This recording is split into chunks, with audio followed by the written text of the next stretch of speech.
Buenas noches, y buenas tardes para acá, para Argentina. Habíamos pensado con Carolina comenzar planteándoles lo que habíamos hablado la última vez, que un poco agregamos esta reunión en función de las preguntas, las dudas, los planteos, los cuestionamientos, lo que sea que cada uno de los que participaron en estas reuniones tenga para formular, que sería lo más interesante, digamos. Si ustedes saben que las preguntas o las dudas o las cuestiones, no solamente preguntas y dudas, sino afirmaciones, pensamientos y demás, producen efectos muy interesantes. Entonces, un poco pasarles la palabra a quien quiere intervenir y comenzar de esta manera la reunión de hoy, ¿no? Sin más que por una intervención nuestra y ¿no? Dejarlos un poco a cargo del asunto, ¿no? Si les parece, no a cargo, la palabra cargo es pesada, es jugar un poco entre todos, ¿no? Sería. Emilio, también tú, si tenés ganas de decir algo, plantear alguna cosa, con mucho gusto. Hombre, decir directamente así, ¿no? Añadir puede ser. Bueno, muy bien.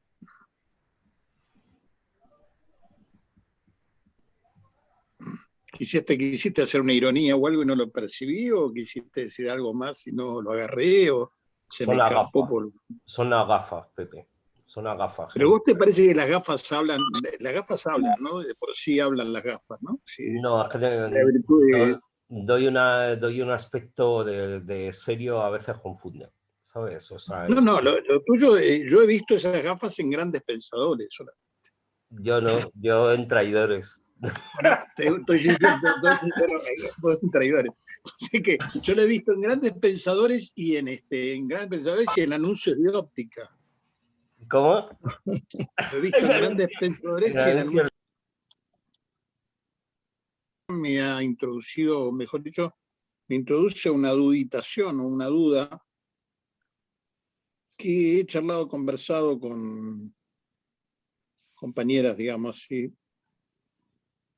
Es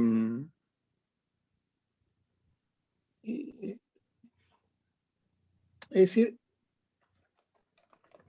¿será posible el diálogo, el famoso diálogo? ¿Y de qué manera? ¿De qué manera posible? ¿Será posible el diálogo medicina-psicoanálisis?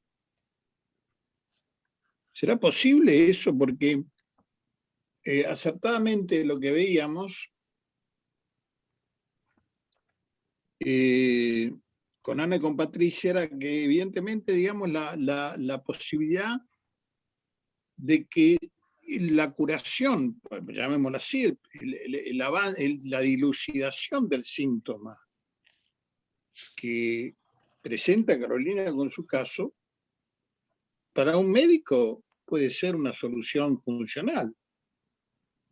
Que el paciente encontró una salida, podemos decir, de una función en otra función, y que a partir de allí traccionó, digamos así, su desarrollo, y bueno, y pasó, y se acabó. Entonces no habrá ahí un punto de imposible, digamos, respecto al punto, no digo sea imposible, digo, en ese punto, ¿no es cierto? Es decir, porque uno de dos, o los médicos aceptan que hay algo que no es la psiquis, sino el lenguaje. Aclaremos que no tiene nada que ver con el psiquismo, tiene que ver con el lenguaje. No es que hay un cuerpo y una cabeza y entonces los psicoanalistas se ocupan de la cabeza y entonces el cuerpo se va a modificar porque se modifica la cabeza del lenguaje. Que los médicos utilizan el lenguaje para tratar de entrar a un objeto que ellos captarían dentro de un sistema llamado organismo. Y que el cuerpo sutil, el cuerpo virtual que el psicoanálisis trabaja, toma al organismo, digamos así, como efecto necesario, como algo necesario, pero no suficiente. Porque sin el lenguaje de ese cuerpo no se sabría lo que es. Entonces la pregunta que quiero introducir, no sé si es interesante o no interesante, pues lo que se me ocurrió es, ese diálogo no tendrá verdaderos límites, digamos, así el verdadero límite de que si no se entra a un sistema o al otro sistema, digamos así. Yo llego al médico y dice, bueno, sí, no, tiene razón, mira, el paciente, sí, el paciente empezó a hablar, sí, empezó a hablar porque, bueno, viste, ¿cómo es esto? No sé, la explicación médica del caso, ¿no? Por eso la historia de la medicina está llena de casos únicos. Eso lo sabe cualquier médico, ¿no? Esto no es necesario ser demasiado, es lleno de casos únicos, un caso, otro caso, casos únicos, ¿no? Entonces, la pregunta queda ahí, ¿no?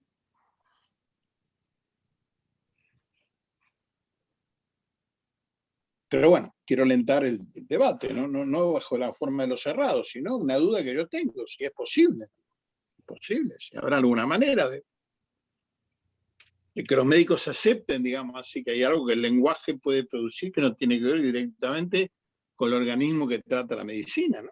Sino con ese organismo sutil que es el cuerpo del lenguaje, ¿no? Que es una tontería llamarlo cuerpo del lenguaje, puede todo para nombrar cada órgano tengo que usar el lenguaje. ¿Cómo sabría algo de un órgano si no existiese la palabra para nombrar? ¿Cómo podría desarrollar la lógica de mi intervención?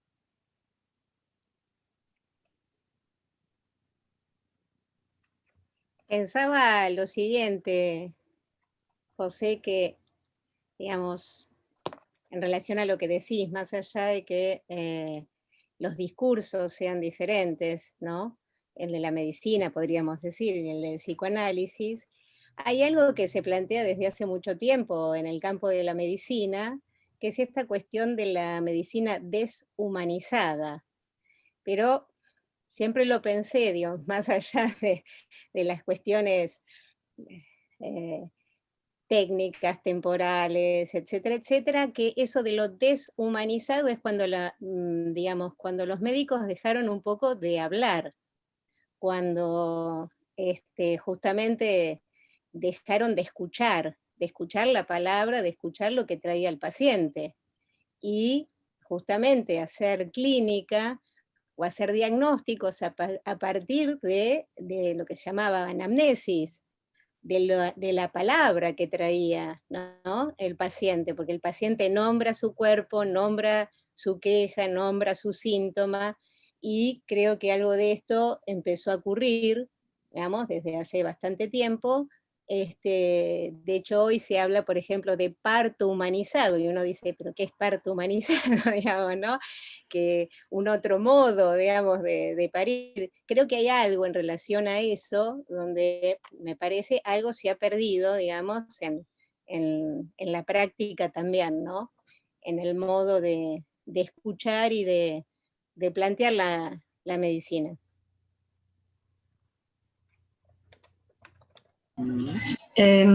A mí, escuchando a ustedes, me viene ya Freud quitó de la medicina el cuerpo, ¿no? Y entonces me parece que como que se vuelve a preguntar bajo otros modos quizás, pero algo de lo mismo, ¿no?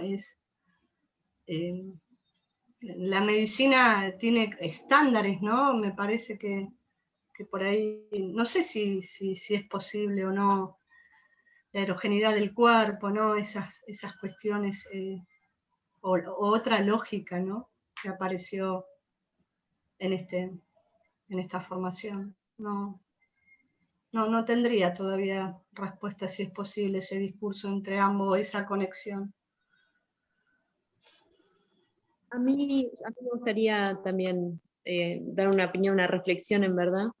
Me cuesta entender por qué esperaríamos más de la medicina de lo que da, que creo que ya da bastante, ¿no? De hecho, ustedes son diferentes discursos y bueno, entiendo como eso, nada, que son diferentes discursos, no sé por qué, o sea, qué nos empujaría a esperar más de la ciencia médica, ¿no? De lo que, o sea, esto mismo estamos hablando, ¿no? Que consideren cuerpos de otro lugar o que puedan escuchar ciertas cosas que, no sé, que tal vez nos incumbe más a nuestra praxis.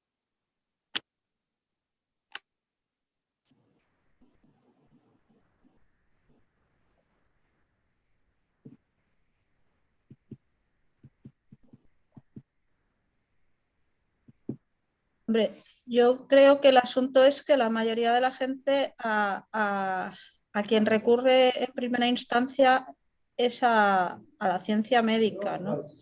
Es mucho más difícil, sobre todo en España, que alguien diga, me duele la cabeza, voy a hablar con el psicoanalista, porque no está en nuestro registro de posibilidades en la inmensa mayoría de la población. Entonces, el problema que hay es cuando la persona a quien se le oferta también la posibilidad de que no haya organicidad y que haya un conflicto que justifique el síntoma, ¿cómo lo acepta, ¿no? ¿Cómo acepta o sea, la mayoría de la gente casi prefiere organicidad que un síntoma que apunte al conflicto, ¿no? A los pacientes les enerva muchísimo que no les puedas encontrar una causa orgánica, en general, ¿eh? En mi experiencia en una consulta, prefieren una cefalea migrañosa que una cefalea porque no son felices. Porque a la migrañosa se le puede poner pastillas y a la infelicidad pues es más difícil. Entonces, bueno, eso es mi experiencia entre la conversación que puede haber entre un psicoanalista y un médico es complicada por eso, porque al final también los médicos lo que queremos es satisfacer la demanda del paciente lo más rápidamente posible. Solucionar. O sea, todo el mundo busca soluciones. El que viene a contártelo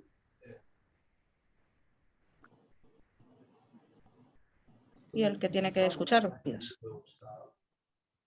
Sí, y en lo que tú comentas, en esa falta de entendimiento entre los psicoanalistas y los médicos, de alguna forma los dos, el objeto, un objeto es el cuerpo, ¿no? Y tienen diferentes maneras de abordarlo, completamente diferentes, ¿no? Para la medicina el objetivo es curar. Y si un médico se pone a hablar con un psicoanalista y el psicoanalista le dice que para él el objetivo no es curar, que para él el objetivo es dejar que tacatita, tacatá, eso el médico va a decir horror, ¿no? Y el paciente también. El paciente quiere curarse y el psicoanalista con esa actitud de no, yo no curo, yo dejo que se desarrolle algo, no coincide con lo que es práctico, con lo que es necesario, con el ritmo de vida, con la forma de vida que tenemos en general la gente de ver las cosas, ¿no? Con esa manera. La única forma, yo no sé ahora cómo es la carrera de medicina, pero antes había 2 asignaturas que ocupaban todo un curso a cada una, que eran psicología y psiquiatría, ¿no? Yo creo que ese sería el medio de introducir en la carrera de medicina el inconsciente, ¿no? Y que alteraciones que vienen del inconsciente pueden causar enfermedades, o sea, pero ya desde la carrera tiene que ser.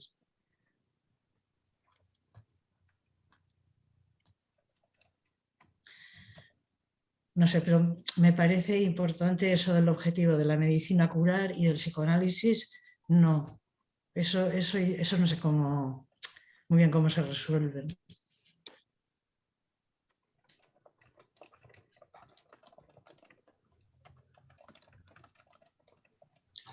Hay una pregunta abundando en esto de Miki para todos, no sé si quieres hablar, que dice, ¿y por qué en el orden médico se busca la cura rápida?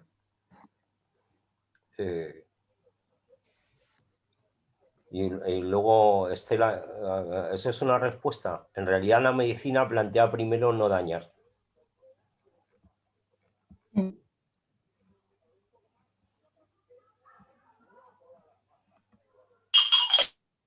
Y creo que hay algo de la medicina que compró este discurso efectista de curar versus, digamos, el tema de la efectividad, la rapidez, ¿no? De hecho, todo el tiempo se nos interroga acerca de esto, ¿no? Debiéramos saber, debiéramos solucionar, encontrar la cura rápida, digamos, y bueno, si volvemos a los orígenes es primero primum non nocere, primero no dañar. Mm.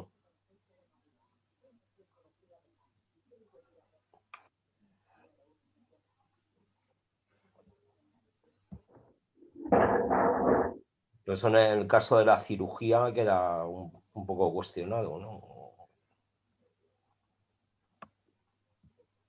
A mí se me ocurre que quizá lo difícil, o sea, es que hay como el discurso médico, el discurso del psicoanálisis, y hay médicos y hay psicoanalistas. Entonces, médicos sueltos por ahí, de algún médico puede tener en cuenta una serie de parámetros desde el psicoanálisis y demás. La medicina como tal es como que sí, va a cualquier cambio que haya, como Pepe decía, van a seguir siendo casos, o que entonces no era lo que habíamos dicho, y si se ha curado es que no había eso, o casos sin explicación o lo que sea. Pero sí, de alguna manera, yo lo que estoy pensando es, primero no dañar, pero había antes una medicina en la cual se escuchaba al paciente y se le miraba, se le tocaba, se le percutía, y había ese médico de pueblo que se sabía la historia de la familia, y de alguna manera eso daba más lugar a que entraran otros elementos, que no fuera el puro organismo. Y como que desde el momento en que ahora el médico no te mira porque mira las analíticas, es como que el cuerpo se convierte en una especie de máquina donde no vive nadie. Y se trata de que funcione la máquina. Y eso entra perfectamente encarrilado con la urgencia del discurso capitalista. Lo justo para que te demos lo que sea y siga funcionando, pero ya rápidamente. Si puede ser un fármaco de eso que te lo tomas por la calle sin agua siquiera, y a producir. Entonces, me parece como que está la dificultad de los dos discursos, pero además todo un contexto que favorece al discurso médico, diría. Esto de la urgencia, la eficacia, el cambio de la medicina hacia lo técnico, hace que ahora mismo que tú vas al médico, el médico no te mira. Y eres como un organismo que esa armonía que se decía antes, que era la salud, ahora es que no tenga muchos asteriscos en la analítica, por decirlo de alguna manera. Entonces, como que hay algo que favorece al discurso de la medicina. Y por supuesto, si te encuentran un dolor migrañoso, te ahorran tu cuestionamiento subjetivo. Claro que es más fácil. Sí, un poco viendo lo que trabajamos en el curso, ¿no? Es decir, hay un momento en que la enseñanza de Lacan transmite todo a través de letras, ¿no? Es decir, escrituras, ¿no? Es decir, concretamente comienza con los matemas, pasa a los 4 discursos, y para terminar la escritura borromea, ¿no? Es decir, modos de escritura que permiten relanzar conjuntamente palabra y escritura. Y por mi parte lo que he tratado de aportar en estos trabajos, ¿no es cierto?, del hecho de la palabra y la escritura. No puede haber palabra sin escritura, no puede haber escritura sin palabra. El lenguaje es indisociable, que hay palabra y escritura, pero que esa escritura no es la escritura alfabética, no es la escritura que se hace sobre el papel, es una escritura que va encontrando modos de presentación lógicas, una lógica muy curiosa porque es una lógica no estructurada formalmente, sino con impases lógicos, que es la de Lacan, y con imposible, como vimos en los discursos, tiene imposible, tiene impotencia. Eso no es una formalización tiene impasse, digamos así, ¿no? Momentos de vacilación, momentos de corte, ¿no? Y luego la escritura borromea, que es una escritura propia que Lacan arma a través de real, simbólico y imaginario. Ahora bien, decir todo esto implica decir que nuestro pensamiento pasa por los discursos. ¿Qué es la medicina? Parte del discurso del amo. Pero parte del discurso del amo, ¿por qué? ¿Porque el médico es un amo? No, simplemente porque la ciencia ocupa el lugar del discurso del amo moderno en la contemporaneidad. Es decir, que el amo moderno, la ciencia es el amo moderno. Justamente ahora, si tenemos tiempo, creo que Carolina tenía una cosa preparada también sobre lo que habíamos hablado de la pandemia y demás. Esperemos que tengamos tiempo también para conversar de eso, y ya tiene alguna cosa pensada. Y la ciencia, digamos, tiene ese sitio, que es el discurso del amo, es lo contemporáneo. Cuando todos decimos, cuando María Migraña, que es neurología, no sé si neurología, pero sí orgánica, digamos así, y no un problema del sufrimiento por la vida, de la infelicidad o de la tristeza, cosas, ¿no? O de tensiones propias de su acción. Pero yo diría más, todos preferimos eso. Menos el cáncer, que es la amenaza del cuco de la historia del hombre de la bolsa de nuestra infancia, el cuco de nuestra infancia trasladado a la adultez, ¿no es cierto? Que la palabra cáncer es una palabra, ¿no es cierto? Como dice Woody Allen, hay un momento en la vida que uno ya no quiere escuchar decir te amo, sino es benigno, ¿no? Es decir, ese movimiento de Woody Allen es maravilloso, más allá de Woody Allen en toda la historieta, es cierto, ¿no? Ya, yo no quiero ya escuchar eso, quiero escuchar que me digan es benigno, ¿no? Es decir, que aparte de eso, el resto de las cosas preferiríamos que fueran cosas que pueden ser tratadas médicamente. ¿Por qué? Porque nos alojamos en el discurso del amo, porque el discurso del amo nos ordena, o el discurso del amo nos calma. El discurso del amo, cuando estamos en el discurso del amo, no importa, seremos mediocres, seremos esto, pero bueno, vamos con la corriente, ¿no es cierto? Nada, no, somos parte del gran río del mundo, ¿no? El discurso analítico, ¿qué ciencia es? Una ciencia renga, que es parte de las ciencias conjeturales. ¿Qué es una conjetura? Una ciencia conjetural es aquella ciencia que es una hipótesis en demostración. Cuando se demuestra, que sería todo el trabajo que nos tomamos de logificar y de bla, bla, bla, bla, bla, entonces llegamos al teorema. Y ahí sí. Pero hay millones, no millones, pero muchas conjeturas dentro de la matemática, concretamente la lógica matemática, que no tienen solución y que no tienen resolución. Y se tardan años y años y centurias en demostrarlas. ¿Qué solución tienen? Son problemas, hipótesis que no se pueden convertir en teoremas. Por eso el psicoanálisis ocupa no la ciencia, que es la ciencia, digamos, la ciencia con mayúsculas, la ciencia que es discurso del amo, sino la ciencia conjetural o la conjetura, que es parte de la lógica matemática en el campo de la conjetura, que es una hipótesis no demostrada. Cuando se demuestra, se convierte en un teorema. Pero es una cosa muy, muy curiosa también, porque es muy difícil que ese teorema sea un teorema de segundo grado. Quiere decir que no sea aplicable a más de uno. Mejor dicho, que sea aplicable a más de uno. ¿No? Por ejemplo, ¿cuál es el teorema que está demostrado? Que se puede teorizar así. Para todo psicoanálisis, la cura es la cura por la palabra. ¿Qué se cura en psicoanálisis? La palabra. Ahora, imagínense lo que es ese teorema. Demostrar ese teorema es demostrar el efecto del lenguaje en el campo de lo real, en el campo de la introducción del lenguaje del organismo, la subversión que la lengua produce, el goce produce en el cuerpo.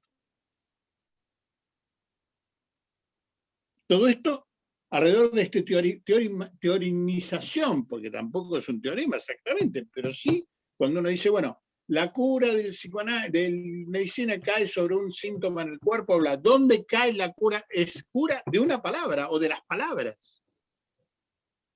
Lo que se cura son palabras, lo que se enferman son palabras. Farmacón sería. De aquello que me enfermo de palabras, me curo con palabras. Por eso es muy interesante el psicoanálisis, como ciencia conjetural. Pero si a mí me preguntan, me duele la cabeza, y prefiere un análisis para ver por qué le duele la cabeza, una aspirineta, prefiero una aspirineta. ¿Por qué? Porque es menos trabajoso, porque me exige menos, porque me demanda menos de mí mismo. Por más que después uno diga, bueno, qué suerte que me analicé, qué suerte que abrí esa puerta, suerte que... Sí, de acuerdo. Pero...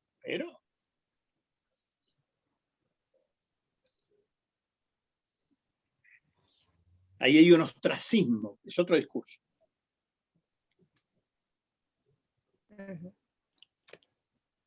Perdón, esta era la... Me parece que es un tema discursivo. Es un tema de discurso. ¿Qué discurso se ubica cada cual? ¿En qué lugar científico? ¿En qué lugar la ciencia? ¿En qué lugar la otra ciencia? ¿En qué lugar la palabra? ¿En qué lugar?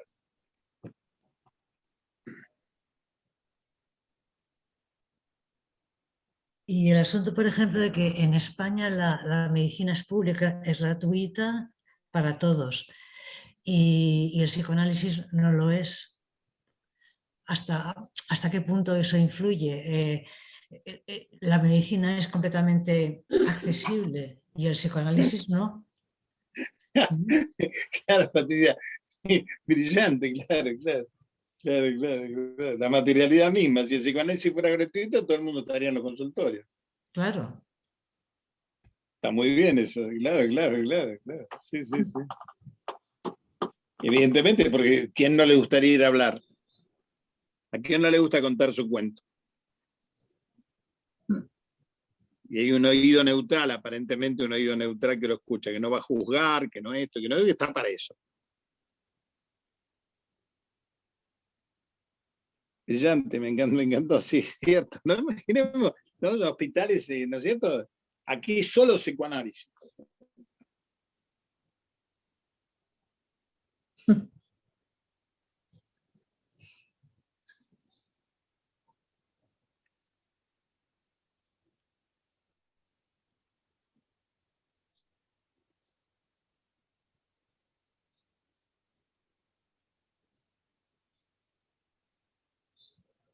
A mí me llama la atención de que en los discursos se diga o estás en uno o estás en otro, ¿no? Que de alguna manera,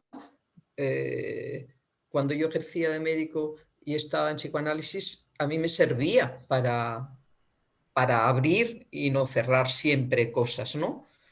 Y yo recuerdo un estudio que se hizo en atención primaria que decían que si dejabas al paciente hablar, no te volvía tantas veces, o sea, resolvías, sabías por lo no cerrabas el discurso, ¿no? Preguntándole cosas. ¿Es así? ¿Es blanco o es negro? No, déjalo hablar y ya verás a dónde te lleva. Entonces se disminuía el número de consultas, por ejemplo. O sea, había lazos entre... Hay lazos, no me parece que puedan ser dos cosas estancas que no se hablen, ¿no? Incluso en las neurociencias también, ¿no? Cuando se hacen tags se ve que la relación con el otro cambia las cosas, son diferentes colores, no sé, cada día las ciencias, o sea, las cosas se hablan más entre ellas, no puede ser uno cerrado diciendo o es un discurso o es otro, ¿no? A mí no me parece... Sí, no, la libertad, yo me meto en esto porque esto es un tema que yo conozco mucho, ¿no es cierto? Es decir, la libertad es lo más que queremos, ¿no es cierto? ¿Por qué encerrarnos en discursos donde hay tantos, ¿no? Si hay tanto discurso, ¿por qué tenemos que encerrarnos en alguno, ¿no? Sin embargo, el psicoanálisis plantea lo siguiente, esto es Lacan, ¿no? Yo no hablo en nombre propio, Lacan dice, o psicoanálisis o religión, o sentido, o cuestionamiento del sentido. Es decir, el psicoanálisis no trabaja con la libertad, trabaja con el límite. Porque solo puedo ser libre a partir del límite. Pues si no, la extensión de la libertad es la extensión del goce, ¿no es cierto? Y de la debilidad mental, es decir, sí, un poco de este discurso, y un poco de esto, y un poco de esto, si vamos como loncheando los discursos, ¿no? Y no es así. Bueno, no es así del psicoanálisis. Puede ser así de mi perspectiva personal, yo no quiero perderme nada, perfecto, quiero estar en todos los cines al mismo tiempo, quiero leer todos los libros al mismo tiempo y quiero participar de todos los discursos cuando los necesito. Sí, eso es creer en una voluntad yoica que yo dispongo de los discursos, no que los discursos disponen de mi posición. Porque el discurso va más allá de las palabras. Yo puedo hablar de que yo estoy en este discurso, en aquel discurso, en realidad lo que va a mostrar, ¿no es cierto?, es la lógica que utilizo para reflexionar, va a mostrar en qué discurso estoy. Sí, el discurso del psicoanálisis es un discurso de límites. Dice, acá limita el goce, acá limita esto, acá, bueno, es así, ¿no es cierto? Sí. Limito con otro discurso. ¿Por qué? Porque no es un lazo social, el discurso analítico es una intervención en otro discurso. El discurso universitario, el discurso de la histeria, el discurso de la... Bueno, pero no quiero, lo hemos trabajado un poco, ¿no es cierto? Hemos trabajado, como el discurso analítico no está para crear un lazo social, sino para intervenir en los síntomas de los otros tres discursos. Pero entonces no puede mezclarlos. Bueno, un poco de histeria, un poco de obsesión. No, hay un dialecto obsesivo de la histeria, eso es verdad. Pero no es lo mismo que el discurso universitario. El discurso universitario apunta al saber, ¿no es cierto?, como punto. ¿No es cierto? No es el discurso de la histeria, que dice es qué valor tengo para el otro. En fin, distintas cuestiones que quedan en juego en las letras de su lógica, ¿no?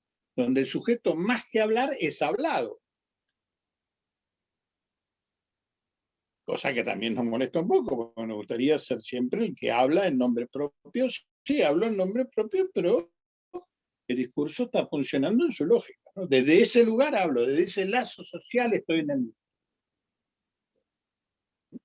A mí me parece que el diálogo entre el discurso, bueno, la medicina y el psicoanálisis debe ser complejo por lo que hemos visto en el curso de la posición del analista, que no es una posición de saber, y el médico sí que está mal en esa posición de saber, de que tiene un saber sobre el paciente.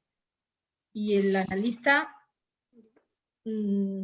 si está en esa posición de saber, no estaría en el discurso analítico. Es lo que he entendido a lo largo del curso. No sé si eso hace que en el diálogo, pues, como que ahí ya la mirada o la escucha de la medicina y del psicoanálisis no puedan dialogar. Incluso tiene efectos entendido en lo que se produce en la consulta, en lo que se produce en el analizante o en el paciente. Esa estructura, si hay una estructura ya, si el analista no está en la posición que incorpora la falta o el saber hacer con el goce, el efecto en el analizante va a ser otro. Quizá a lo mejor estoy diciendo una tontería, pero es una reflexión personal que he hecho a lo largo de cada clase y con lo que son los casos que ha puesto Carolina.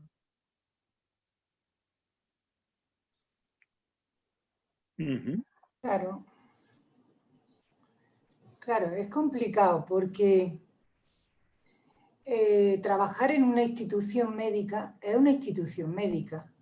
La posición en la que se está ahí, se dice el médico está en una posición de saber que le viene dado por el discurso médico, ¿no? Pero si hay alguien, por ejemplo, en mi caso, que está allí trabajando, también de alguna forma algo no igual, pero algo llega de esa posición de saber en el que uno está precisamente porque es una institución médica. Quiere decir que en ese sentido el trabajo que se hace no se hace desde un discurso psicoanalítico de entrada. La posición no es esa. La cuestión es, sin ser esa la posición, se puede introducir, aplicar algo, o se puede de alguna forma trabajar con el discurso psicoanalítico dentro de una institución, por ejemplo, médica. Eso para mí es una pregunta. Es una pregunta y en relación a esa pregunta he hecho un recorrido, ¿no? Y en ese recorrido me sigo encontrando con preguntas. Por una parte, es cierto que la posición ahí no es de analista, pero por otro lado la posición de analista, el analista es una posición imposible. Tal vez algo de esa posición se pueda tener, ya que se pueda ocupar en algún momento si lo que hay es una conexión con el discurso analítico, a partir de algo que se llama el deseo del analista, sabiendo que lo que se va a hacer allí tal vez no sea psicoanálisis, pero está hecho desde una perspectiva que tiene que ver con el discurso psicoanalítico. Se puede decir que esto es una imbecilidad, porque está entre dos discursos. Es posible. Yo traigo efectos y de cuestiones, no es tanto efectos, sino un trabajo que se puede, posible, que puede ser discutible. Pero en ese sentido planteo que la posición viene dada por el deseo del analista, que no se juega dentro de la institución hospitalaria. Pero sin embargo, dentro de un hospital o de una institución médica, se está de otra manera. La cuestión que vendría luego, ¿cómo establecer un diálogo con el discurso de la medicina, con la gente, con los pacientes y con aquellos que derivan esos casos? Porque si lo he visto, por ejemplo, es porque los han derivado. Y si los derivan es por algún motivo. Por eso, pero ¿cómo se plantea? Yo de entrada me parece que una cuestión interesante es no plantear orgánico o no orgánico. Nosotros, y es una cuestión que a mí me parece, es plantear el cuerpo. Trabajamos desde algo que sería el cuerpo. Y una cosa que allí se va extendiendo es, el cuerpo es complicado y hay que intervenir desde diferentes lugares. Entonces, cuando vienen, por ejemplo, para que nosotros los veamos, no dejan de ir a las consultas médicas.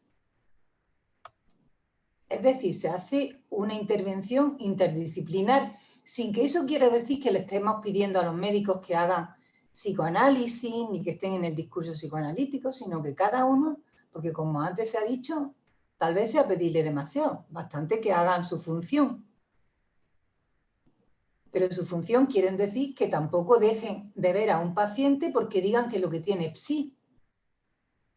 Porque lo que tiene no es psicológico, es el cuerpo. Es algo que tiene que ver con el cuerpo, y el cuerpo es complejo.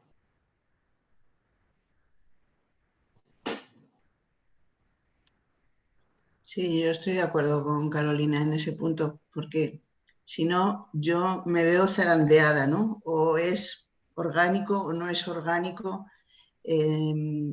Los pacientes sí, claro, dicen, bueno, si me duele la cabeza, mejor me tomo aspirina y se me pasa, que yo lo hago tal cual, ¿no?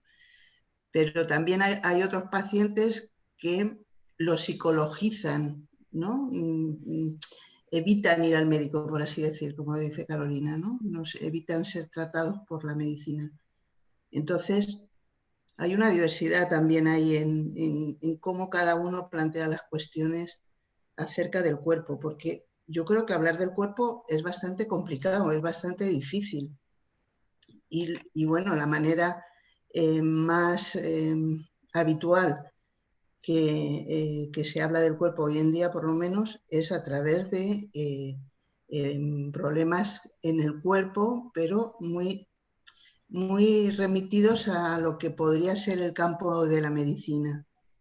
Pero yo digo, bueno, si un paciente viene y habla del cuerpo y utiliza, bueno, que si infecciones, que si no sé qué, que si me duele aquí, que si me duele allá, eso no, como se habla de cualquier otra cosa, vamos, pero de cualquier otra cosa, en este caso referido al cuerpo, porque es el modo habitual en que hoy en día se habla del cuerpo. Otra cosa es que en eso que él va desplegando, ¿no? en su relato, como va apareciendo, se puedan ir planteando otras cuestiones, pero yo creo que hoy en día es inevitable que los pacientes, cuando hablan del cuerpo, hablen, bueno, pues como están habituados, que es con esquemas médicos.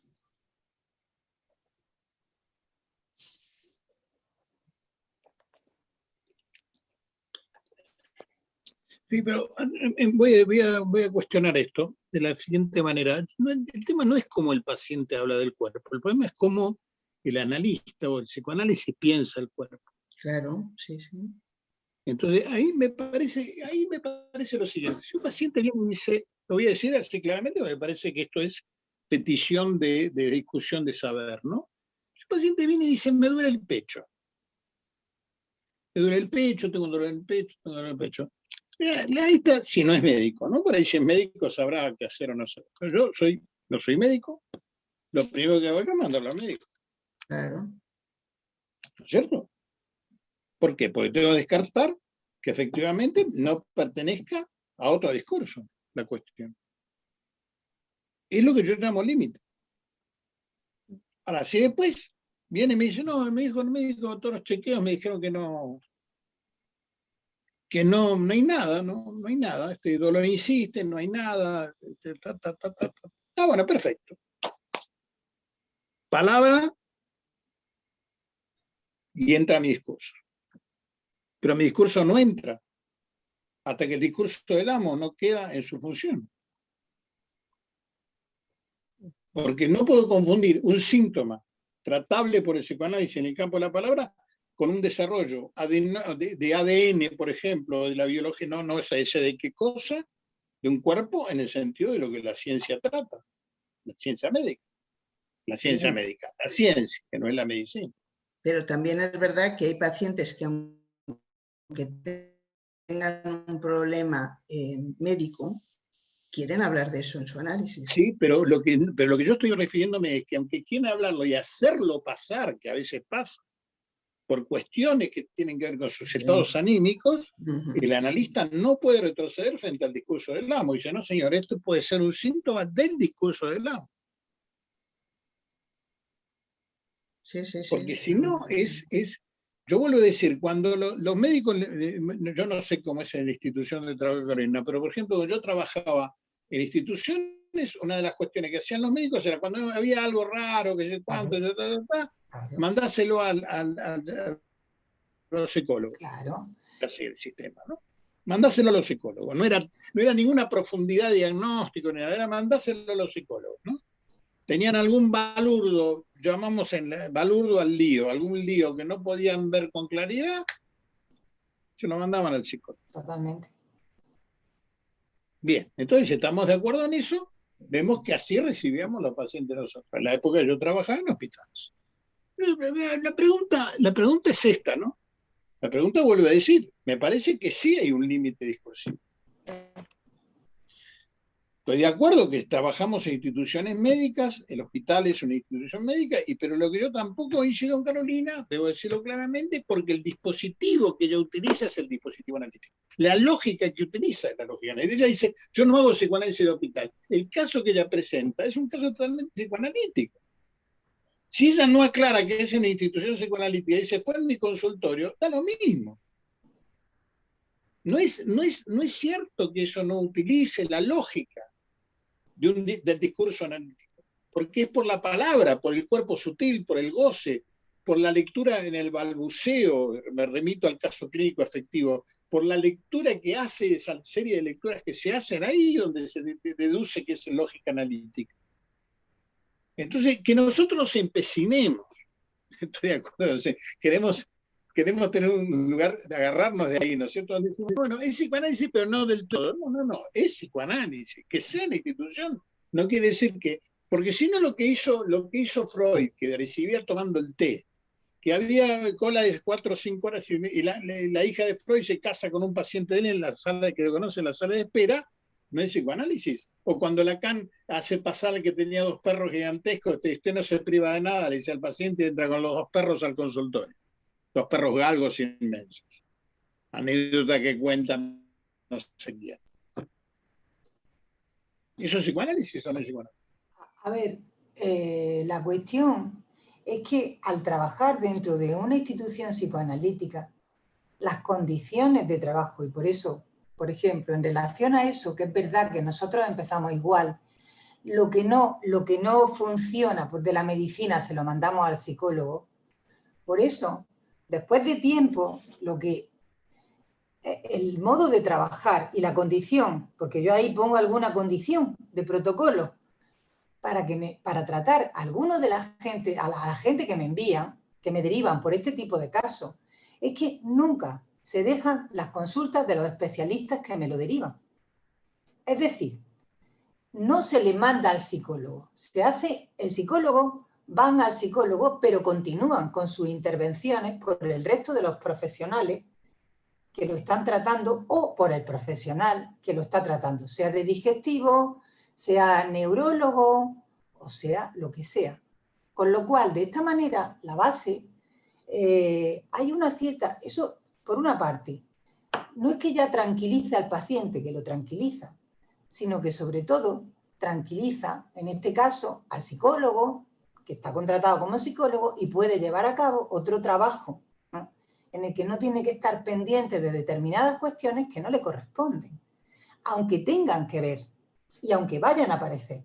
Y sí que es verdad que yo tengo que también que decir que una parte de mi modo de entrada utilizo, para empezar, para explicar algo del cuerpo, utilizo mucho la neurociencia.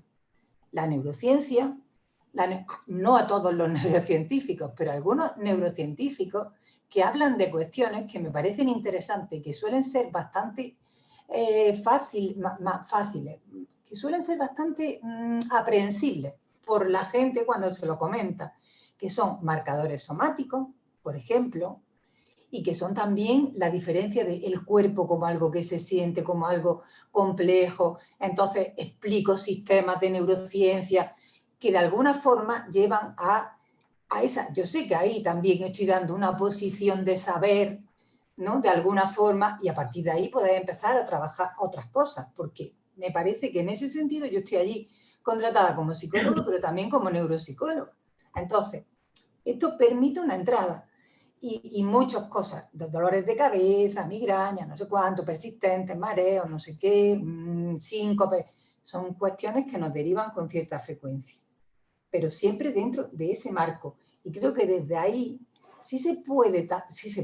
A ver, no sé si se puede o no se puede, pero de alguna forma se sitúa un cierto marco donde es posible, entre comillas, un trabajo que es un trabajo psicoanalítico, porque está enlazado al discurso psicoanalítico, más allá de la institución. Eso no lo da la institución médica, eso lo da el deseo del analista, de la persona que está trabajando allí, que es la que, bueno, del analista que está allí en cuestión, ¿no?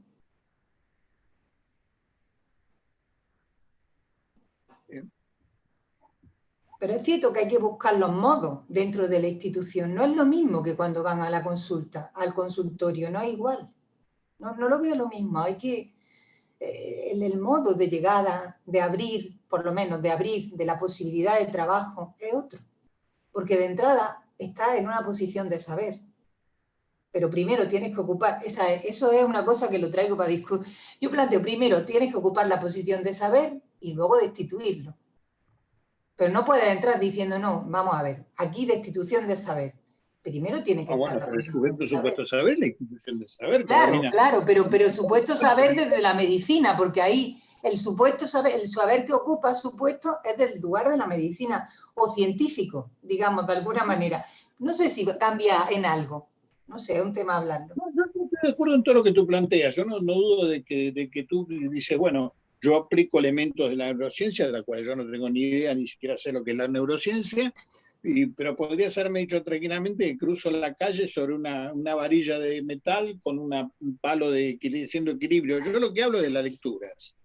Que tú planteaste, yo hablo de eso. Yo no voy a hablar de lo que no sé, yo sé lo que sé que eso son lecturas, que eso sí sé porque lo leo en segunda instancia, no porque lo sé en el momento, sino porque eso se lee. Lo que he planteado aquí no tiene nada que ver con la neurociencia. he planteado la otra parte, digo la primera parte. Eso es lo que yo te digo. Cuando yo hablo... He planteado la primera parte, la segunda no tiene nada que ver con neurociencia.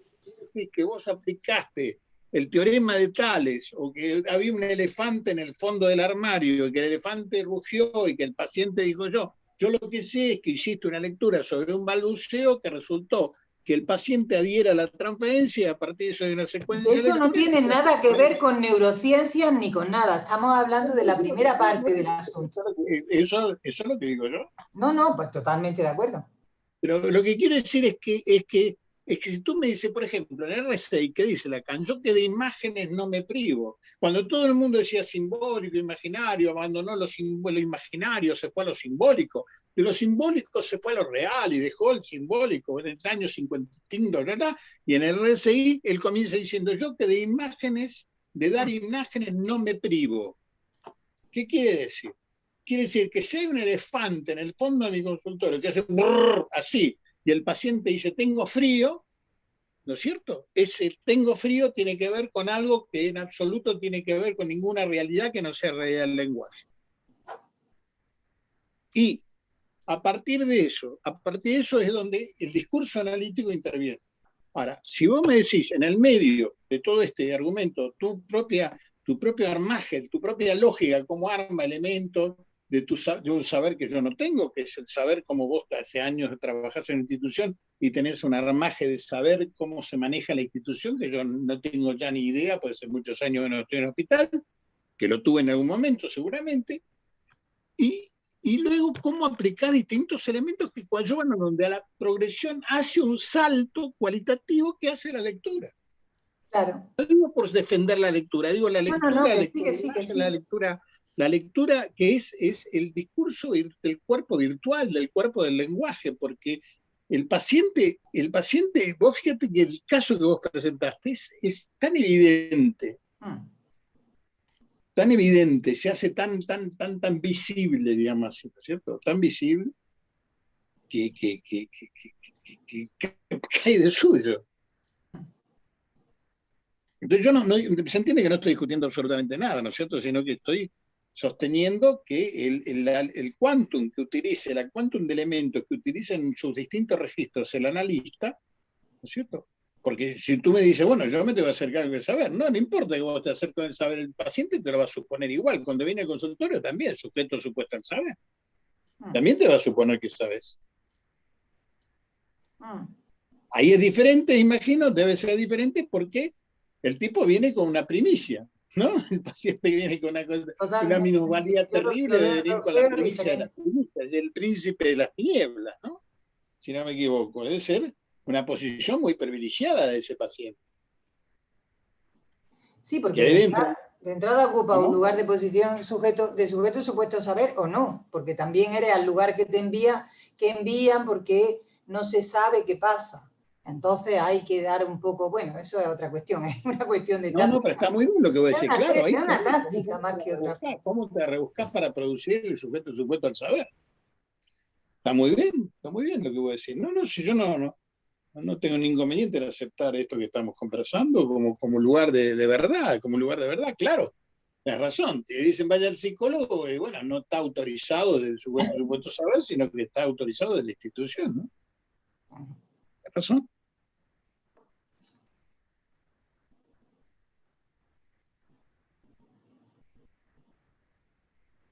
Discúlpeme, los aburrimos con...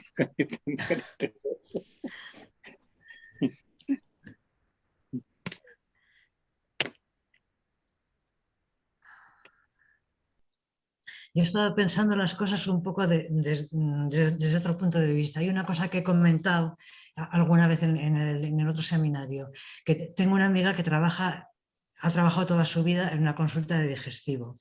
Y hablando con ella, bueno, el digestivo, hablando con ella, me comentaba que posiblemente el 40% de los casos que ella recibía después de pasar el filtro del médico de cabecera, ¿no?, eran diagnosticados como trastornos funcionales. No había ninguna causa orgánica que los causara, ¿no? Entonces, cuando te diagnostican un trastorno funcional, te dicen no tienes nada, es la manera que lo dicen, te puedes ir a la calle, ¿no? Entonces, ella me contaba que nunca ha mandado a ningún paciente, ni a un psiquiatra, ni a un psicólogo, ni a un psicoanalista. Entonces, yo pienso que una parte de esos trastornos funcionales serán casos tratables por el psicoanálisis, pero que no acceden al psicoanálisis. Entonces, como si dijéramos, ¿cuál es la clientela de los psicoanalistas? Porque quizá no es la clientela que los necesitaría. O sea, es un problema de accesibilidad. Hay un problema de accesibilidad a todos esos enfermos con trastornos digestivos diagnosticados como funcionales, no acceden a los psicoanalistas, a los psiquiatras,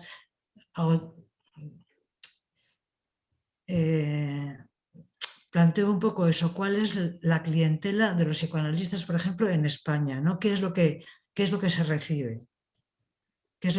Y si hay alguna transferencia de la medicina al psicoanálisis o no, o son dos campos que siguen estando completamente separados cuando se trata del cuerpo. A mí lo que se me ocurre es que, por lo menos por lo que yo tengo visto, hay veces que a la consulta privada llegan remitidos desde la medicina como último recurso. Como yo algunas veces incluso he pensado como a Lourdes, no sé si aquí se puede hacer algo. Y otras veces llega la gente con su... Bueno, y en esos casos mi posición es un poco como la que decía antes Limovich. Yo le sigo, o Carolina, sigue con el médico, ¿no? O sea, otras veces te encuentras con pacientes que vienen y hablan de su cuerpo y no sé cuánto, no sé qué, y eres tú quien le dice, vete a ver al médico. Entonces, como que a mí se me ocurre ahí, a Dios lo que es de Dios y al César lo que es del César, ¿no? O sea, cada uno que trabaje en su dominio, estamos todos más tranquilos y cada uno trabaja en su dominio. No sé si esto es a lo que se refería Pepe cuando decía los límites, pero lo que yo sí sigo viendo es que, o sea, si desde el trabajo como analista se produce algún cambio, para un médico que tenga formación en psicoanálisis puede haber alguna manera de entenderlo, pero para un médico que esté en el discurso médico va a seguir siendo una incógnita. Por eso yo decía, es diferente, hay médicos y ahí el discurso médico va a seguir intentando trabajar con sus hipótesis, con el discurso de la ciencia. Y bueno, va a ser incógnita, no sabemos bien qué ha pasado. Está bien si por lo menos pueden hacer esa derivación. Y claro, algunas veces esos de digestivos llegan, pero como dice Patricia, pues no sé, llegan un tanto por ciento pequeño de los que podrían llegar, pues sí, probablemente. Cuando llegan un poco desesperados porque es como la medicina no me ha dado solución.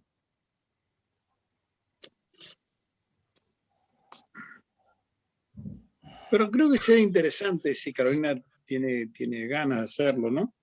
Como cierre del curso, escuchar un poco lo que es el problema de la pandemia, justamente con un problema que aparece que uniendo cierta topología con la medicina, ¿no? No sé si, Carolina, tenés interés en desarrollarlo para cerrar un poco este asunto, ¿no? Este asunto del curso, y que quede pendiente cuestiones, porque el curso no es para cerrar, sino para abrir, ¿no? Pues es como un esbozo más que... Bueno, este esbozo. Sí, vamos a ver. Esto más que nada surgió, el otro día tuvimos una reunión aquí en el Colegio de Psicólogos y tenemos una comisión de psicoanálisis y vamos trabajando diferentes temas y uno de ellos era la post-pandemia, ¿qué va a pasar después? Entonces, así, comentando un poco, ¿no? ¿Cuáles son los nuevos síntomas que van a aparecer? ¿Qué es lo que va? hay como una especie de consenso, ¿no? Que lo que va a venir, se está diciendo ya que hay ya, ¿no? Ya, vamos a situarnos ya en casi, estamos en, pero también se podría decir post, no lo sé, ya se está diciendo que tanto ahora como después va a haber mucho más casos relacionados con la salud mental, en fin, todas estas cuestiones que también hemos estado oyendo. Entonces, dando un poco vuelta a esto, no sé cómo me aparecía ahí la cuestión de que lo que podía venir sería una sintomatología más relacionada con, desvinculada, o sea, donde no hubiese, por fuera de vínculo. Por fuera de vínculo me llevaba a pensar un poco qué quería decir ese fuera de vínculo. Y ese fuera de vínculo, después, por cuestiones diferentes y también por cosas que he estado viendo en el hospital, pero no quiere decir que esto sea así, ni es científicamente comprobado, por supuesto, ni muchísimo menos, ni tiene, sino como habría algo en ese sentido de que esa sintomatología tendría algo que ver con el propio sistema inmunitario, o sea, cómo podría haber un incremento de lo que se llamarían las enfermedades autoinmunes. A ver, y planteo un poco la lógica del asunto. La lógica tendría como dos vertientes, ¿no? Por un lado, el enemigo es el otro, ¿no? El otro, hablamos de esa manera, ¿no? Así bélica, pero vamos a ponerlo, el otro viene como el peligroso, no ya tanto bélica, sino como de ahí viene el peligro. Entonces, por otro lado, ¿qué tenemos que hacer? Pues cuidarnos en las medidas de aislamiento y de distanciamiento, y distanciamiento social, ¿no? Pero por otro lado, ese aislamiento y ese distanciamiento nos lleva a olvidar otra cuestión, y es que ese otro está en la estructura misma del sujeto y del cuerpo. Entonces, una vez distanciados de ese otro, o sea, ¿qué va a pasar con ese otro que está ahí? Y que de alguna forma, cuando decimos, bueno, ¿qué va a pasar en lo social? ¿Esto a qué tipo de sociedad nos va a llevar? ¿Va a ser una sociedad, como plantean, una sociedad más dirigida de una forma más regida por una organización estatal más fuerte, tipo el régimen chino, porque está demostrando que es más fuerte, bueno, que es mejor para controlar a la población y por lo tanto para controlar el virus? Todo eso está muy bien, o sería otro tipo de sistema. Pero ¿qué va a pasar? ¿Qué pasa en el sujeto? O sea, ¿qué es lo que produce qué es lo que va a producir esta medida? Y más que medida, esto que se está configurando como una forma de organización de lo social, ¿no? Entonces me planteaba si podía haber precisamente por esta vertiente, ¿no? Por esa vertiente del otro, que no se tiene en cuenta, que ese otro no se tiene en cuenta. Vamos a ver, que eso sería una aportación, ¿no? Desde el psicoanálisis, que ese otro está en la estructura misma de cada uno, del sujeto como tal y de su cuerpo, entendiendo que no hay diferencia, ¿no? Que no hay más que un cuerpo, como dice Lacan en un momento determinado. Y por otro lado, la otra vertiente sería también, enganchando con esto del cuerpo, lo pulsional, ¿no? ¿Qué pasa con esas pulsiones? Teniendo en cuenta que la pulsión, tal y como Freud la plantea, sería la pulsión de muerte, que Lacan luego dice, no hay otra pulsión que no sean las pulsiones de muerte. Bueno, ya lo estuvimos viendo, esta cuestión, ya de que la pulsión se dirige justamente allí donde no encuentra, no a donde encuentra. Bueno, esto no lo vamos a meter ahora en este tema, pero en ese sentido, o sea, esa pulsión no se dirigiría también de alguna manera a poner en evidencia esta posibilidad de esta sintomatología en la que ese otro presente en el uno o en la mismidad haga su aparición, ¿no? De alguna forma y confronte al sujeto con lo que está en su propia estructura, no lo sé, yo lo traía como una cuestión a discutir. Y luego, por otro lado, no sería solo las enfermedades autoinmunes, que sí, que están ahí, sino también esas otras patologías que se llamaron las nuevas patologías o patologías del objeto, donde no es tanto la relación, donde está el sujeto, sino la relación con el objeto, con la pulsión, y que en este caso, tal vez más que en relación a toxicomanía y demás, sí vendrían a confrontar por una parte, pues bueno, una de las cosas que se podrían plantear es, bueno, otro tipo de trastornos, como los trastornos de alimentación, pero también otro tipo de trastornos, como los trastornos fóbicos, como una manera también de poner esos límites al otro y a uno mismo, con todos los diferentes tipos de fobias. Que ese tiene que ver más con el otro, o sea, que en ese sentido nos meteríamos ya que hay algo más de la presencia del otro como peligroso. Pero también estamos viendo algunas fobias que son más fobias y obsesiones y de tipo compulsivo, ¿no? que conllevarían más a esa cuestión del sujeto, en la que el sujeto se queda aislado con sus propias cuestiones, porque no le dan para establecer otro tipo de vínculo. Entonces, bueno, me parecía que era una cuestión a ir pensando, porque ya digo que de momento he estado haciendo un pequeño recorrido, pero me parece ahora un poco que me llamaba la atención, ¿no? Como por ejemplo, a ver, esta era un poco la idea. Luego voy a hablar del otro recorrido que he hecho. No sé qué os parece, si esto os parece un poco delirante, porque también lo puede ser, ¿no? Y también está justo en relación a eso, porque es verdad que ese aislamiento que nos lleva nos acerca a las cuestiones más...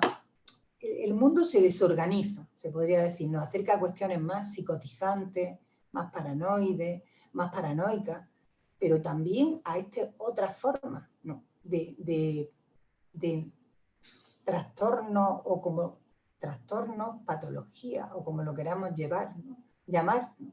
Que tienen que ver con ese sistema inmunitario, que es con ese otro que está en la construcción del sujeto y del cuerpo.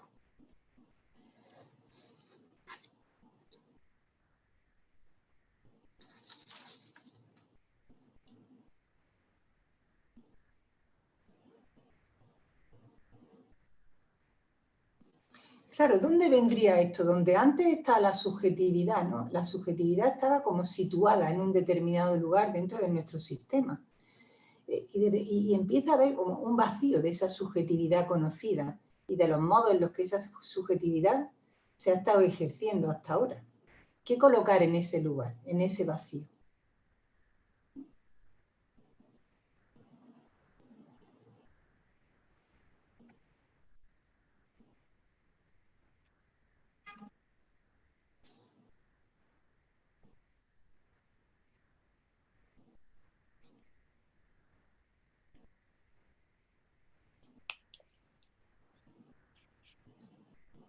Entonces me parecía que de colocar en ese vacío, pues ese desborde, ¿no? De la vida, de alguna forma, dando a ver la capacidad del propio cuerpo de hacer otro.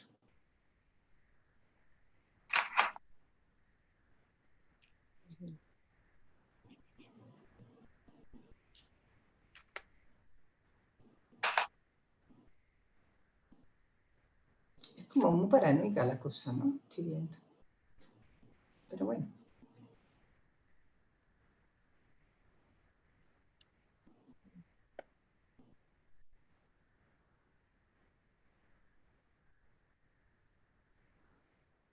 No, me parece, Carolina, que lo que vos decís es coherente con otros pensamientos que están en juego. Paola, que también está en el curso, subió un trabajo de CISEC, una intervención de CISEC donde dice: exigir hoy una vuelta a la normalidad implica una exclusión psicótica de lo real en juego en el virus. Sí, lo he leído. ¿No? Que es, Sí, se está leyendo, sí. Sí, esto sale también, sí. Pero... Esto es coherente con lo que tú estás planteando, ¿no? Es decir, hay algo ahí que bueno. Claro.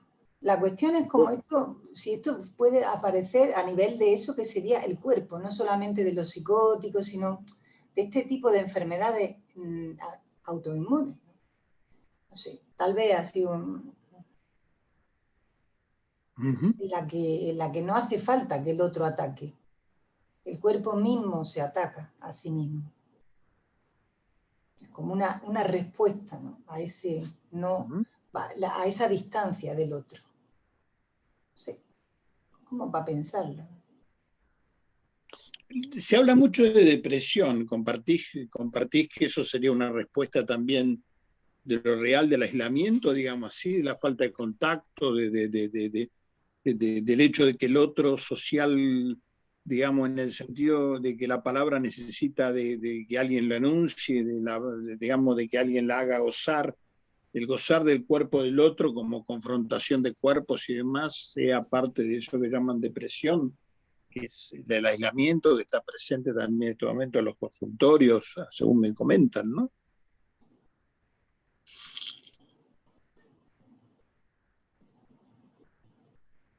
¿Será posible? ¿Te parece? No sé, Estela, que tuviese algo en tu consultorio de eso, digo, porque tú trabajas con gente que... Sobre todo, digamos, especialmente recibí muchas consultas de mujeres y hombres, sobre todo mujeres, bueno, de mayores de 70 años, sí, con síntomas depresivos importantes, sí. El tema del aislamiento, de haber perdido sobre todo, o sea, en esta extrañeza, digamos, de haber perdido esos vínculos, sobre todo con los nietos, como esta cuestión de preguntarse, bueno, en esta cadena, ¿no? Generacional, como algo que se interrumpió ahí, que no tienen, digamos, mucho como esto, ¿no? De a quién transmitir. Hay algo como que se quebró como ese lazo, eso, algo en relación a la transmisión, y de alguna manera irrumpió como esta pregunta, ¿no? Acerca de su lugar, digamos, en la familia. Esto los ha llevado bastante a deprimirse. Y otra cuestión que acá en Argentina ha aparecido, me lo comenta mucha gente, es el tema de la violencia con niños. Los niños como, digamos, sujetos justamente al poder de los adultos, digamos, sin posibilidad de lazo social, llámese en las escuelas, en otros espacios. Eso ha aumentado mucho y con colegas pediatras han visto un incremento muy importante, digamos, de violencia en la familia.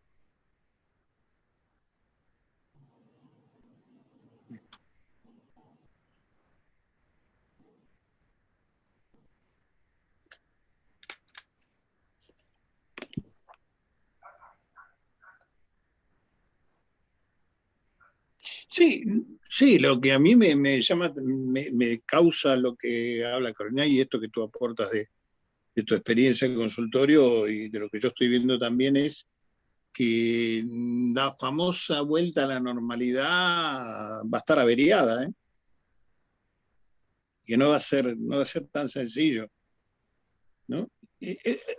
También es cierto que yo pienso que va a haber mucha alegría en gente que deja de ver a los nietos, ¿no? Que deja de tener la obligación de ver a los nietos, de ver a los hijos, de ver a... ¿No es cierto? Y muchos, ¿no? Y muchos nietos que dejan de la obligación de ver a los abuelos, ¿no?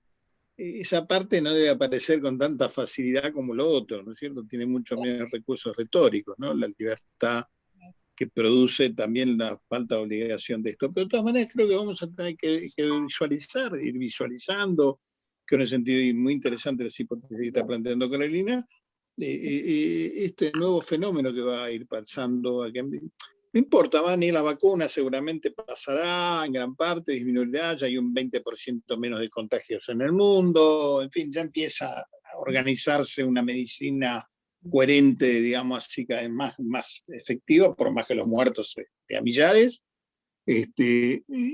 seguro, pero no creo que estos síntomas que aparecieron con la ruptura del orden científico, ¿no es cierto?, del orden del amo, la fisura en el amo científico se reduzca fácilmente, ¿no? No me parece, por lo menos. No creo que el amo tenga esta posibilidad de reconstituirse tan rápidamente. va a tener que apostarse por el amo, pero ya un amo fisurado, un amo rengo, un amo que ha mostrado su debilidad, ¿no? Sí, hay una sensación de vulnerabilidad y en ese sentido mucha sintomatología que se presenta por ese lado, de la vulnerabilidad, de sentirse que no hay acogida, ni desde el lugar científico y además mucha y desconfianza también. O sea, por lo menos yo lo que percibo también. Sí.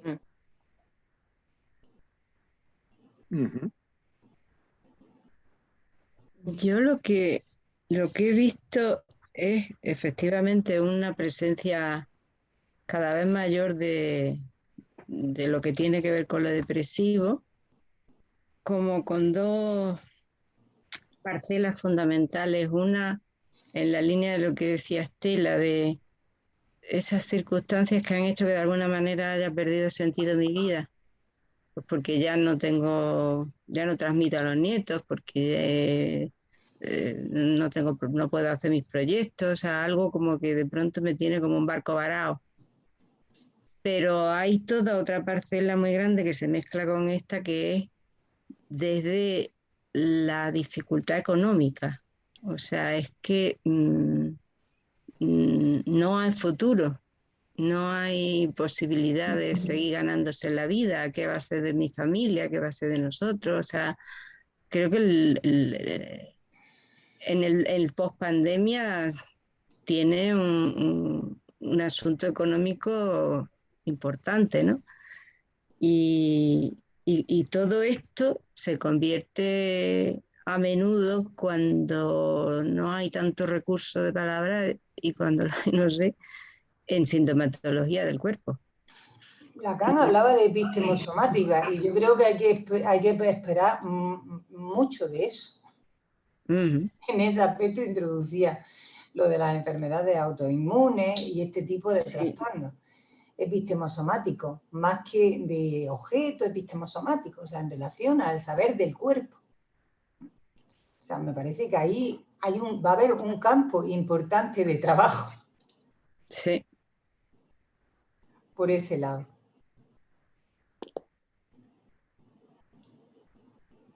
Lo cual, no sé, yo escucho como desesperación. En Carolina decía desconfianza, no acogida. Yo en muchos casos escucho como no hay futuro, no hay salida, una cosa así. O un futuro muy difícil durante un tiempo largo, digamos. Pero ¿de qué forma hacerse escuchar si no es manifestando que algo pasa en el cuerpo? Claro. La depresión y todo eso está bien, pero no sé si va a dar suficiente. Como modo de expresar el malestar de la época. Pues es que ese malestar va a ser autoinmune. Sí, yo digo que va a ser autoinmune en ese sentido y con eso que Lacan llama la epistemosomática. Aquello de el saber sobre el cuerpo. Entonces, bueno, esto me remitía a la cuestión de lo autoinmune, ¿no? O sea, Decía, no es psicosomática, es epistemosomática. Entonces, me parece que ese es un tema a trabajarlo, ¿no? Yo no lo tengo suficientemente trabajado. He visto algunas cosas que tampoco las quería plantear ahora, me parecen arriesgadas, pero bueno, tal vez sea, porque a veces nos ocupamos de las grandes cosas, de lo que supone la limpieza, ¿no? Y tal vez, bueno, ese peligro que está ahí, pero hay algunas cuestiones que se parecen la pequeña cosa y donde me parece que el psicoanálisis tiene mucho que decir porque es la pequeña cosa que luego invade tanto. Yo no sé dónde se puede colocar algo que yo estoy viendo repetido, que es: con todo esto no duermo. Como no duermo, estoy hecho pedazos. Como estoy hecho pedazos, me voy a enfermar. De alguna manera yo mismo estoy estropeando mi cuerpo, pero no sé cómo hacerlo porque no logro dormir. No sé dónde se coloca esto. Pero Y otras veces sí, trastornos digestivos, los dolores de cabeza. Me imagino que las que sois médicos, porque creo que sois chicas todas las médicos que habéis hablado, estáis viendo estas cosas, ¿no?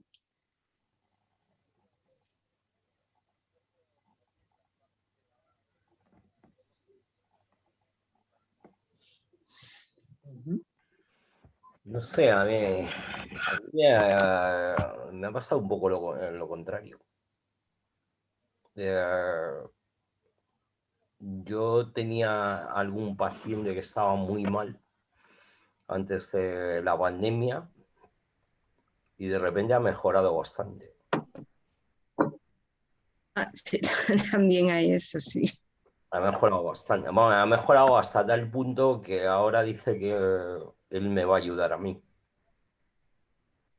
Entonces... Eso está muy bien. ¿No ves? Es la vuelta, ¿no ves la vuelta? Es la vuelta, el cuerpo se da la vuelta. Aquí también. Exactamente, usando una metáfora arquitectónica de Marta, digamos, De Marta, claro. y anatómicas, como que hay algo que directamente lo extraño se ha vuelto normal y lo normal se ha vuelto extraño, ¿no? Entonces, es curioso, para mí son momentos de incertidumbre, pero precisamente para la gente, entre comillas, que nos consideramos normales.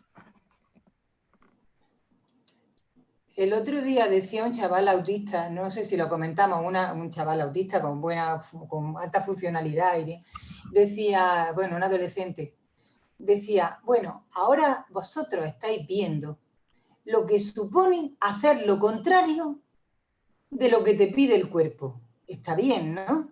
Claro. Ahora os estáis dando cuenta. me pareció interesante el tema, claro, es un chaval con mucho trabajo ya, pero os estáis dando cuenta, me resultó, pero además es que yo le parecía clarísimo, ¿no? ¿Estáis dando cuenta lo que supone hacer lo contrario de lo que te pide el cuerpo? Pues esto que estáis sufriendo con el aislamiento, he sufrido yo con lo social.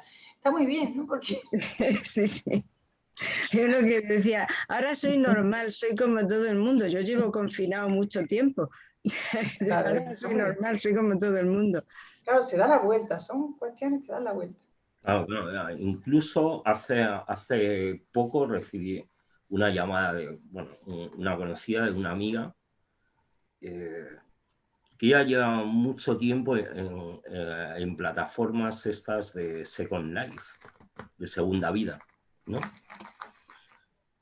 Y es curioso, ¿no? Porque no sabía muy bien cómo encajarlo, digo, pero yo qué sé, no sé, ¿qué me llamas? Porque ella, en principio, claro, ella quería escribir sobre eso, entonces no sabía bien si me llamaba como alguien que podía ayudarla a escribir sobre eso o como psicoanalista, ¿no? Entonces yo le pregunté, digo, pero yo qué sé, la gente tiene que autorizar a meterte en su vida, aunque sea la segunda vida, ¿no? Aunque sea la segunda vida. Y digo, no sé, digo, yo no sé de qué manera puedo estar ahí si yo no tengo una segunda vida, ¿no? Entonces me decía, no, dice, pues a esta gente le importa nada, dice, van totalmente a su bola, dice, no quieren saber nada con el otro.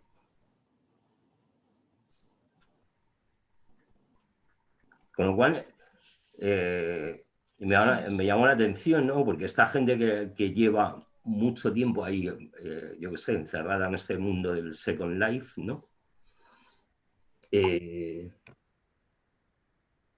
Claro, de repente nosotros también, ¿no? Con el tema del alejamiento del contacto, el alejamiento del encuentro, el alejamiento de la casualidad de encontrarte con alguien en la calle, de momento, o sea, de repente nos hemos convertido, o sea, hemos tomado una vida un poco alejada del cuerpo, ¿no?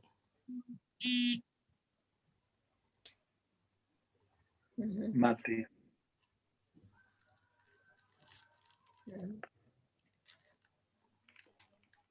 Bueno, perdón, no sé, una reflexión.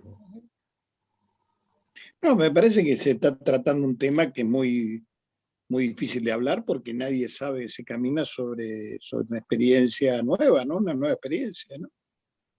Mal, bien, desgraciado, ¿no? Es una nueva experiencia. Bueno, yo creo que yo por mi parte tendría que irme retirando ya, así que no sé, por mi parte me quiero despedir, ya son las 6, no sé, 6 menos cuarto.